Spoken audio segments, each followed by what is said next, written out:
வணக்கம் நண்பர்களே, விஜயபிரயாக் பேசுகிறேன். இந்த அதிகாலை நேரத்தில் உங்களை எல்லாம் சந்திப்பதில் பெரும் மகிழ்ச்சி. தங்க நேரத்தில் 10 விஷயம் இருக்குது. அதை தொடர்ந்து செஞ்சு வந்தால் நமக்கு வேணுங்கிற எல்லாம் கிடைக்கும்.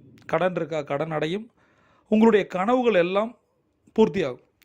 தங்க நேரம்னா எனக்கு என்னன்னு தெரியாது அப்படின்னு நினைக்கிறவங்க, கீழே டிஸ்கிரிப்ஷனில் ஒரு லிங்க் இருக்குது, அதை கிளிக் பண்ணி பாருங்கள். அதை தொடர்ந்து 90 நாள் செஞ்சு பாருங்கள். நீங்கள் நினைத்ததெல்லாம் இந்த பிரபஞ்சம் கொடுக்கும்.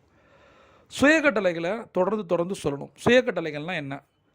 ஒரு ரிப்பீட்டிங்கான சென்டென்ஸ், இது வாக்கியங்கள் திரும்ப திரும்ப சொல்லும்போது நமக்கு ஒரு பாசிட்டிவ் எனர்ஜி கிடைக்கும், ஒரு பாசிட்டிவ் ஆரா கிடைக்கும். அது மைண்டையும் பாடியும் மாற்றும். அதுவும் இது போல் காலை நேரத்தில் நம்ம தொடர்ந்து சொல்லும்போது நம்ம நினச்சது நடக்கும். எப்படி நடக்கும்? மனம் அமைதியாகும். சரியா? அந்த தங்க நேரம் பண்ணிவிட்டு அதில் இந்த சுயக்கட்டளைகளை தொடர்ந்து 3 முறை சொல்லும்போது மனசு அமைதியாகுது. அதிகாலை நேரத்தில் இந்த பிரபஞ்ச கதிர்கள் நம்மளை நோக்கி வரும்போது நம்மளால் யோசிக்க முடியும். அந்த யோசிப்பு திறன் உங்களுக்கு நினச்சதெல்லாம் கொண்டு வந்து கொடுக்கும். இதை தொடர்ந்து செஞ்சு பாருங்கள். இன்றைக்கி நம்ம மிக முக்கியமான 3 பண கட்டளைகளை பார்ப்போம். நான் என் வாழ்க்கையில் மகிழ்ச்சியுடன் பணத்தை ஈர்க்கிறேன். நான் என் வாழ்க்கையில் மகிழ்ச்சியுடன் பணத்தை ஈர்க்கிறேன். நான் என் வாழ்க்கையில் மகிழ்ச்சியுடன் பணத்தை ஈர்க்கிறேன். என் வாழ்க்கையில் பணம் பெற நான் தயாராக இருக்கிறேன்.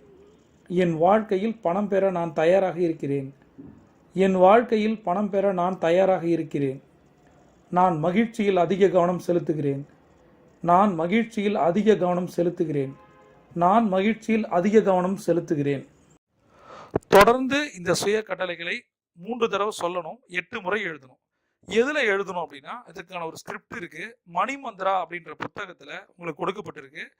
மணிமந்திரா புத்தகம் வேணும் அப்படின்னா கீழே இருக்க லிங்கை கிளிக் பண்ணுங்கள். அந்த புத்தகத்தை எடுத்து அதில் உங்களுக்கு கொடுக்கப்பட்டிருக்க இடத்துல 8 முறை எழுதணும்.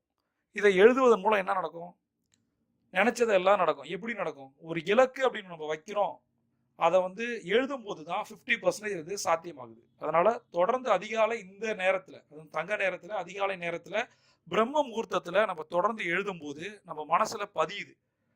எண்ணம், சொல், செயல். செயல் தான் வெற்றியை கொடுக்குது. இதை தொடர்ந்து பண்ணி பாருங்க. ஏதாவது டவுட் இருந்தால் கமெண்ட்ல கேளுங்க. பிரபஞ்சம் குட்டித்தர காத்திருக்கு. நீங்க ஒரு champion. See you on top.